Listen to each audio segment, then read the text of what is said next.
So our test this week is on three chapters: World War II, Cold War, and life in the 1950s.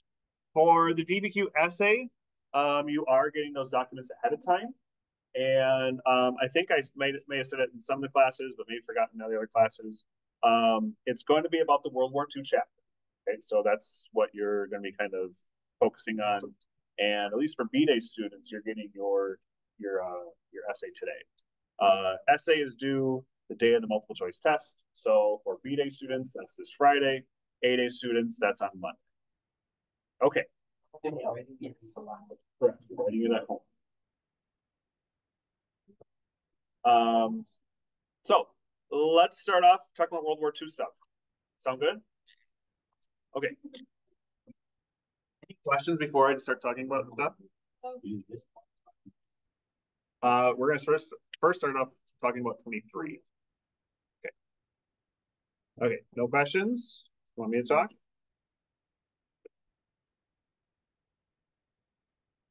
Let's talk about pre-war first. Okay. The pre-war period is defined by America's isolationism and neutrality.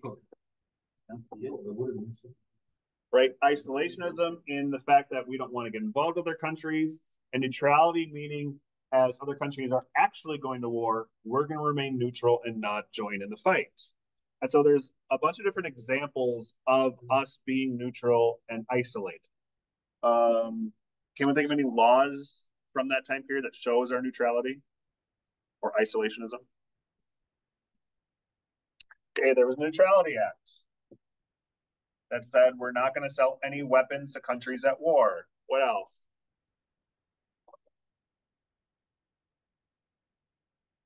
Cash and carry. Okay, we can start buying non-military goods, but you have to pay in cash and you have to carry it, right? So we can avoid our ships getting blown. We even talk about lend lease. Now, as time goes on, this is actually in order as well, which is helpful. As time goes on, they become more interventionist, right? Easier to sell things. Neutrality Act? No, we're not selling anything. Cash and carry? Okay, we can send things, but you have to carry it yourself. Lend lease, we're making it easier for people or other countries to get our weapons and supplies. Okay, so those are some laws that show our neutrality. One group of people that's really important for isolationism. Do you remember who they are? They're the America First Committee.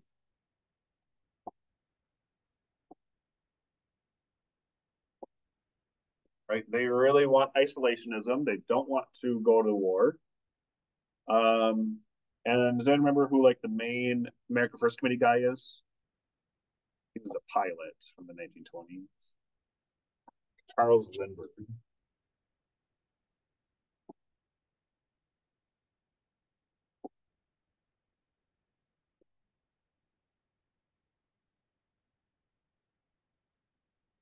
And so as time is going on, the debate over isolationism or interventionism is getting worse, mostly because our allies are being attacked, right? France gets attacked, Great Britain gets attacked, and there's more push to maybe get more involved. Like FDR's Four Freedoms speech, where he says that we need to aid the allies. We need to give them support and supplies. This pairs up with earlier speeches where he said we need to become the great arsenal of democracy. All of the democracy countries around the world, we need to go and help them, give them supplies and weapons that they can use to defend themselves. Because if we don't win this war, if our allies don't win this war, then all the problems of like the 1930s will persist, like One of the freedoms was the freedom from want.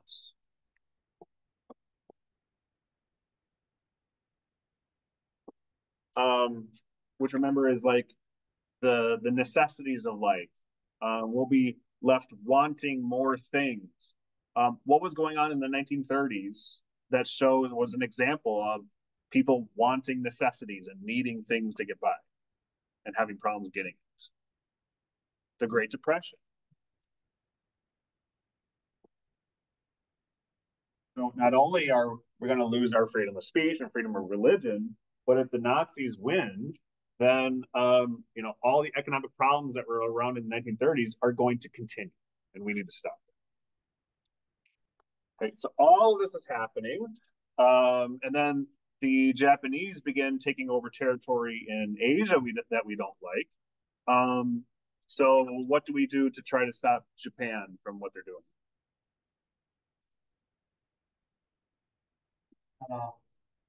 Yes.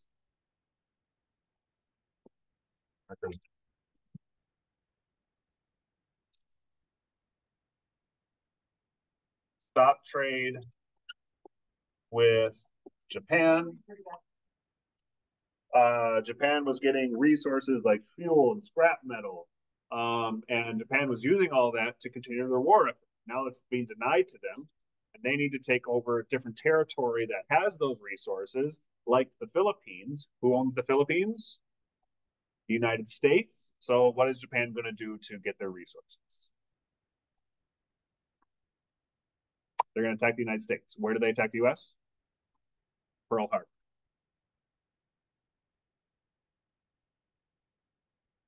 Now, after the attack on Pearl Harbor, almost all of the isolationist and neutrality stances goes away. The America First Committee goes away. The pro-Nazi German-American Bund goes away.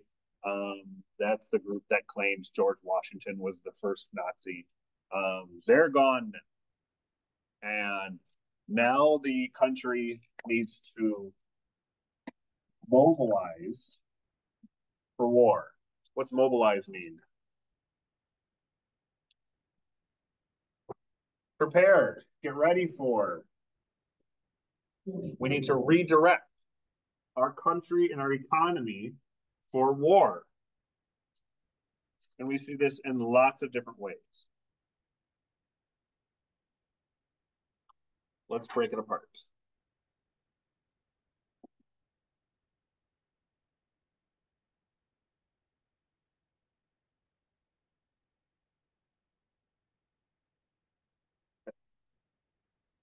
So we need the resources and money for the war.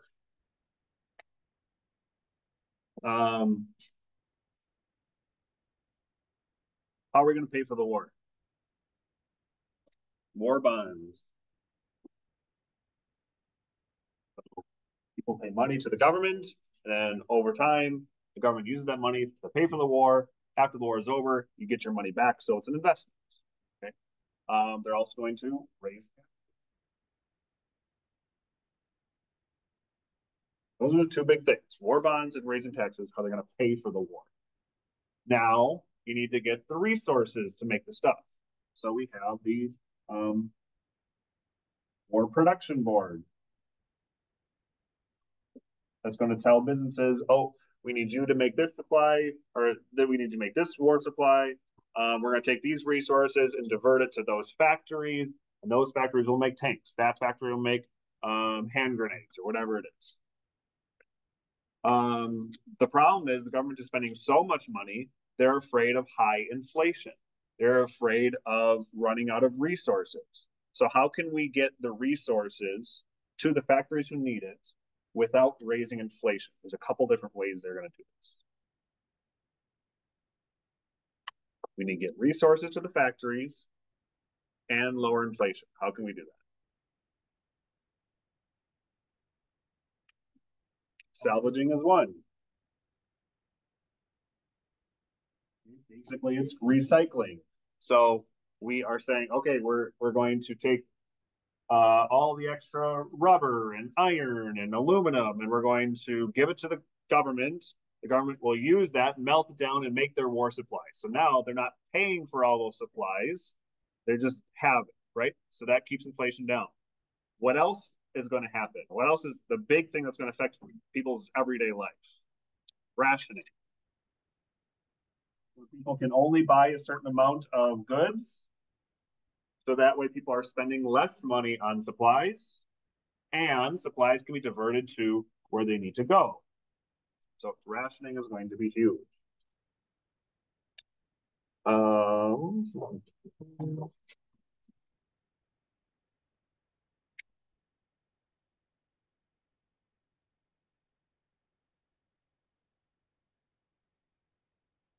Okay, those are big economic changes. Any questions about that? Okay, let's go to social changes.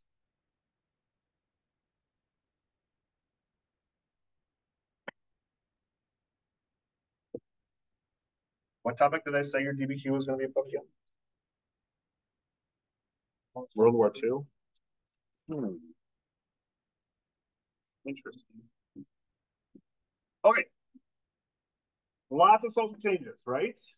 Okay, so we can break apart some of the social changes and how the war is directly going to impact certain demographics, certain groups of people.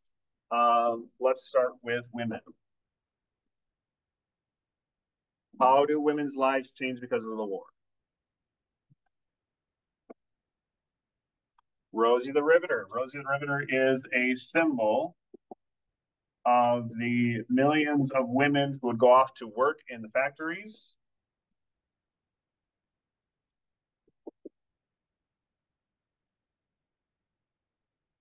Right? Women have an essential role in the war effort. Without women, we will not be able to win.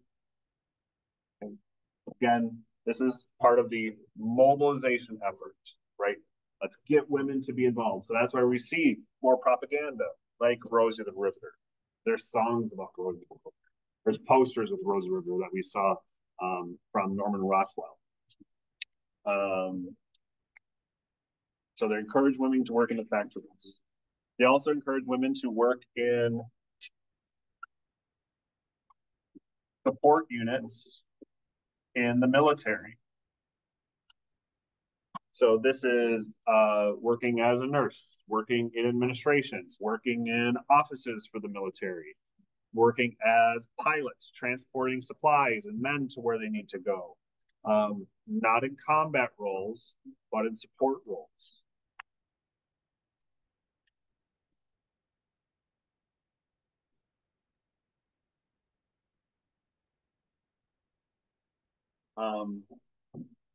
In all of these, even though the government is pushing for more war effort, we still see gender discrimination.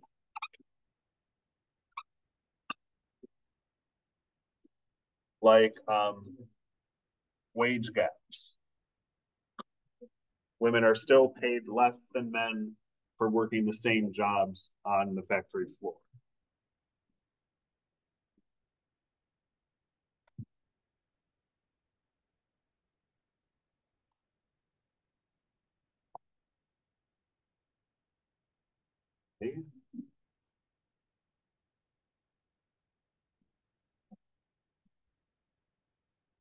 African Americans.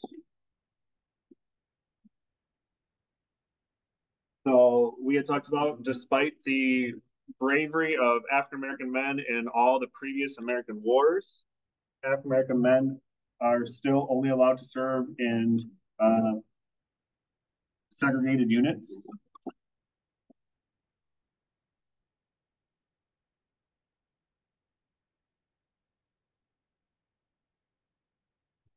Oftentimes, African American soldiers would not be allowed to fight on the battlefront, but often assigned to support units. We would see this eventually change when casualty numbers would unfortunately increase. And we also see discrimination in factories.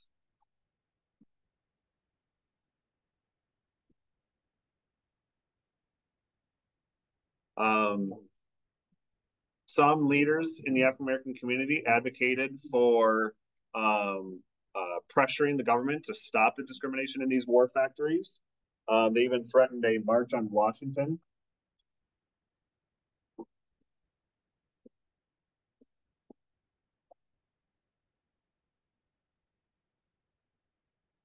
And FDR's executive order 8802 would ban discrimination in these wartime factories.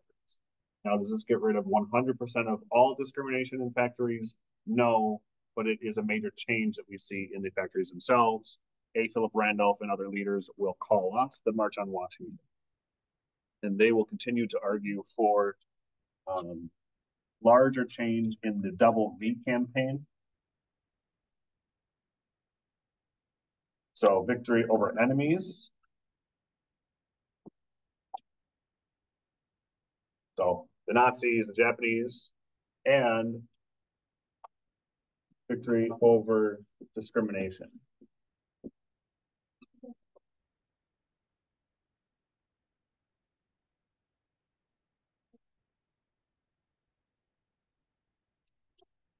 We do see examples of racial conflict.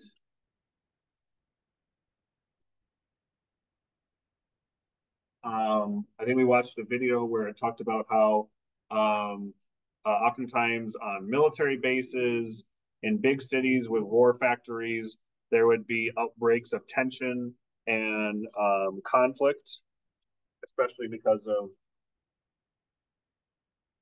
competition for housing, jobs, access to military, like they would have like military support centers, and oftentimes they would be segregated too.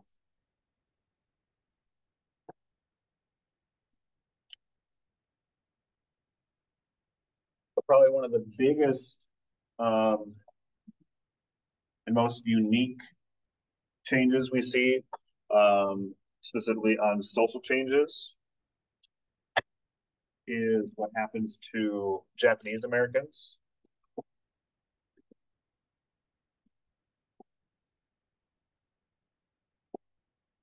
Right, there's a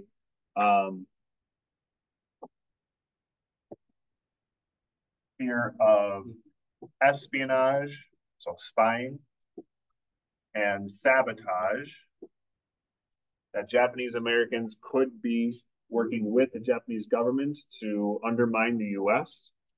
And so what does the government authorize? Internment camps.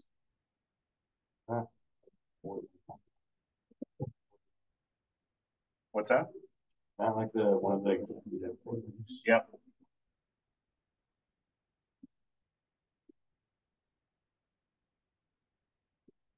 Um, 9066. Okay, so that's the president who's issuing this. And ultimately, it's decided in Supreme Court by Korematsu versus US that the camps are a military necessity.